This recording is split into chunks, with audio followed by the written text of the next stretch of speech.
Okay, wait, so hold on. You're not going to believe what is currently happening with Unity. That's totally unexpected.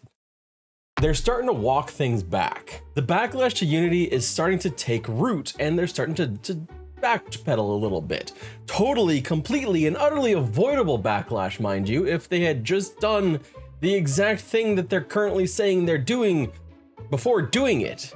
Things like not trying to do something that is retroactive, not trying to do something that is not percentage based and is totally going to impact smaller developers as it is going to be larger developers. The whole thing was ludicrous to begin with, and just a second of thought before they issued it out to the world may have actually saved them a lot, as well as a lot of developers. The backtracking started initially just a day after the announcement in the guise of clarifications. Specifically that it wouldn't be charging for multiple installs and instead only charge for the initial install of the game on each device. Now that does mean that if you have a multi-platform game, you would be charged multiple times, but at least this was a way to try and potentially save people from being charged every time someone uninstalls the game and reinstalls the game and then uninstalls and reinstalls. Because you could really troll a game that way.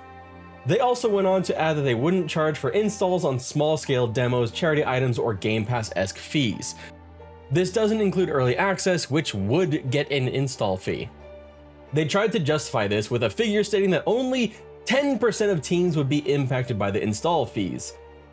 Which is a really weird stat to throw out, because when you're talking about 10% of your people that are using your service being impacted, it's kind of a useless number. When you think, I'll put it in terms about YouTube and about Twitch. So on YouTube, you could potentially say that I am close to or at the top 10% of YouTube channels. I only have about 6,000 subscribers and just over a million views. I am nowhere near the top of YouTube. But the reason why it's near the top 10% is because there are so many dead or underutilized channels. So many channels that don't really create anything. Channels and multiple channels created by the same users. Same thing for Twitch, where Twitch, you're in the top 1% of Twitch when you basically hit about 20 to 30 average viewers. That is a far cry from the thousands of viewers in the top 0.1 or 0.15%. It doesn't make sense to use those numbers because you're ignoring so many of the actual parts of what makes that whole thing tick. But it even goes beyond that, because Unity themselves gave us an idea of what number this actually is and just how many people would be impacted. Using the game report of 2022, Unity showed that 230,000 developers use Unity, and they own and operate 750,000 games across different markets. If only 10% of that is impacted, that's 23,000 developers and 75,000 games. That is still a huge and far-reaching impact, especially when you consider that Unity has basically doubled down on the idea that, yes, your game that you made in 2015, if it has crossed that threshold, you will start paying for new installs starting January 1st. The benefit for Unity is still clear: more money, and in a way, screwing over everyone that has ever used Unity to create a game, because the terms that they made back when they were creating that game, or back when they started developing a game, were vastly different than what Unity is trying to say now. They're trying to make it forced onto these people that have already invested years upon years and so much into the games they've already made. But it does seem like they didn't consider this backlash, at least not backlash this intense, unless they're trying to do something a bit more nefarious, but that we'll get to that at the end of this video. All of these clarifications basically amounted to a partial reversal amid continued heat from the public on Unity, and on September 17th, we got another response. It's kind of like their mid-season finale, where they try and pull back a little bit right before starting to try and get back a little bit of ground, only to once again pull back in the finale. We've seen how this goes, and it's frustrating that it's going this way. Well, Unity has a couple days to try and make that not the story. Their response was as follows. We know you have questions about the OGL and we'll be sharing more of that soon. Thank you for your patience.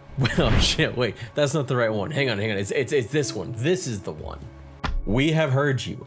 We apologize for the confusion and angst the runtime fee policy you announced on Tuesday caused. We are listening, talking to our team members, community, customers, and partners, and we'll be making changes to the policy. We will share an update in a couple of days. Thank you for your honest and critical feedback. You know, the feedback that you could have got before you pissed everyone off and broke the trust. That feedback, the feedback you could have got by reaching out to developers to talk to them, to see how this might be received. That kind of feedback, that would have been smarter to do. I wanted to highlight a couple responses from some notable figures to this. Co-Carnage writes, "We have heard you. We have not listened to you. Here is a bunch of marketing talk to make you think we're doing something, when in actuality, we're just figuring out how to keep doing what we've already decided to do. Thanks for your honest and critical feedback." What? Seriously. Dan's Gaming. "Nothing short of a full reversal on this policy is going to help. Even then, you have forever tarnished the trust and respect you spent years developing." And then one that is a little bit more, let's call it direct. Asmongold. "Y'all not going to get off this like some bullshit video game apology with weak-willed gamer nerds. People need to build a future with a design engine and the trust is already broken. No one is going to build a castle on sand after your bullshit. No one is going to build a castle on sand after your bullshit." I think that is going to be the lasting, long-reaching effect here. The thing that is going to stick with Unity, that this, no matter if they pull all the way back or not, it's still going to be a issue. They're talking in nebulous terms about doing the thing that they already should have done before they considered launching it. And they're doing it and they're trying to slowly, you know, a little itty bitty bit by bit, walk it backwards. Kind of the same way that Wizards of the Coast did with the D&D OGL debacle at the beginning of the year. The same kind of thing that actually cost Wizards of the Coast some of their publishers. Unity is of course within their rights to change how they want to monetize, but trying to lock in prior development with that future price, that's just a scummy move. And breaking the trust, that's something that I don't know that Unity can recover from when you think about just how important it is to have trust in something that you are willing to put years into. On a much smaller scale, I am putting my trust in YouTube, that YouTube isn't going to completely and utterly screw me over because I am building up on this platform over multiple years. It's the same kind of thing with Unity. You're putting in trust that it's going to stay a certain way and that you have to trust the company. And they're proving that they are untrustworthy. Certainly, there are going to be plenty of people that are going to continue to use Unity, whether this is fully resolved or not, whether this is pulled all the way back or we get what I expect them to do, the nefarious thing that I thought they were going to do, which is basically, here is this gigantic cataclysm. Oh, you don't like the cataclysm? Well, here's this tiny little meteor instead. And that's kind of what I'm expecting over the next couple days, that we're going to get a little bit of a here, we'll give you some concessions. They are live negotiating with the future of not just their platform, but every game in development and that has been developed by Unity. It's high risk that they're doing, and it doesn't even make any sense to do it this way. It's just causing a lot of pain. And to anyone who is working in Unity right now, I'm so sorry. Anyone who has been like teaching Unity, which is what a commenter said on the last video. I feel bad for you, and I'm so sorry that this is something that you're having to experience right now. I hope that in some way this is remedied in a way that is going to be at least somewhat beneficial to you and not as bad as it currently is.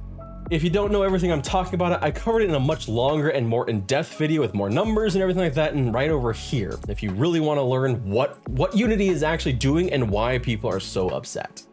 Thank you so much, and I hope you have a wonderful day.